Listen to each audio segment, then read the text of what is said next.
బంధువులకి నమస్తే సార్. ఈ వీడియో కొంచెం పెద్దదిగా ఉంటుంది కాబట్టి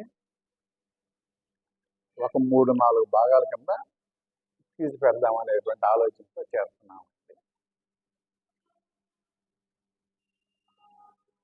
ఒక భార్యాభర్త, అతను గెజిటెడ్ ఆఫీసర్ అండి. ఆమె పేరు మాత్రం ముసలామాత. వాళ్ళకు ఒక అమ్మాయి, అబ్బాయి. అందరిలాగానే వాళ్ళు కూడా బిడ్డలను బాగా చదివించారు. వాళ్ళ బంధువులకి అందరూ కూడా సహాయం చేసేవాళ్ళంట.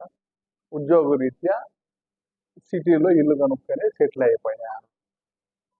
పిల్లలిద్దరిని బాగా చదివించారు, పెళ్లిళ్ళు చేశారు. వాళ్ళిద్దరూ కూడా ఫారెన్కి వెళ్ళిపోయి అక్కడ ఉండిపోయారు. కొద్ది రోజుల తర్వాత ఆ పెద్ద ఆయన పాపము చనిపోయారు. ఆ ఒకటే ఇంట్లో ఉండడం మొదలు పెట్టింది. పిల్లలు ఏంటంటే ఫారెన్కి వచ్చేయమంటారు.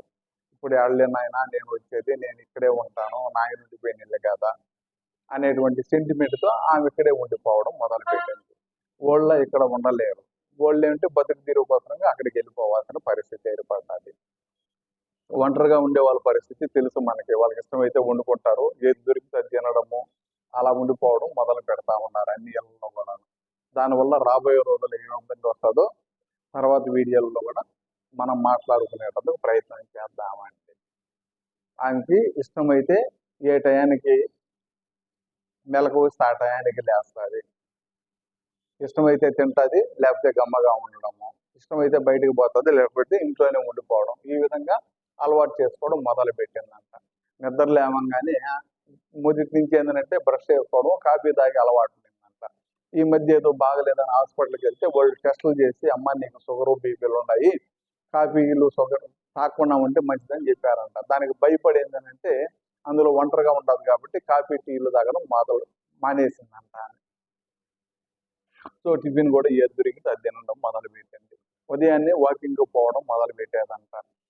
ఉదయాన్నే మెలక వస్తే, లేకపోతే మామూలు పనులు చేసుకుంటూ ఉండిపోవడం అలవాటు అయిపోయింది. ఒకరోజు ఉదయాన్నే ముందు రోజు అనుకున్నాను రేపే కాడికి వాకింగ్ పోవాలి అనేసి పడుకున్నదంట. లేటుగా నిద్ర పట్టింది. దానివల్ల ఏంటంటే మెలకువ రాలేదు, ఎండబడి లేచింది, రొటీన్ అయిపోయింది. సో దాంతో బాధపడుతూ ఆ రోజు కూడా గడిపేసింది.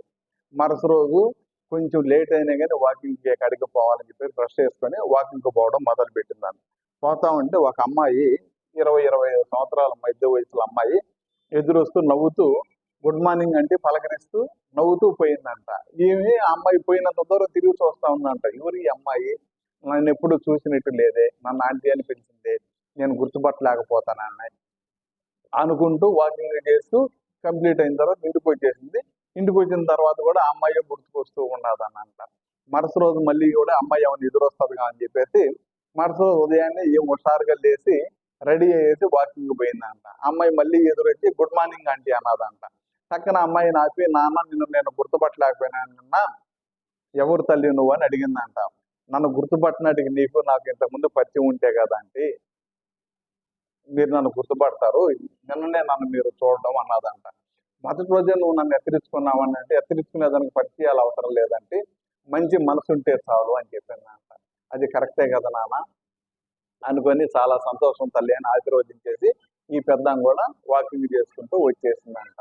మరుసటి రోజు మళ్ళీ వాకింగ్కి నాకు ఒక ఫ్రెండ్ దొరికింది అనుకుంటూ మరుసటి రోజు మళ్ళీ వాకింగ్కి వెళ్ళింది. ఆ అమ్మాయి అట్లాగే విష్ చేసింది. ఈమె కూడా ఆ అమ్మాయిని విష్ చేసేసి వాకింగ్ చేసుకుంటూ వచ్చేసింది.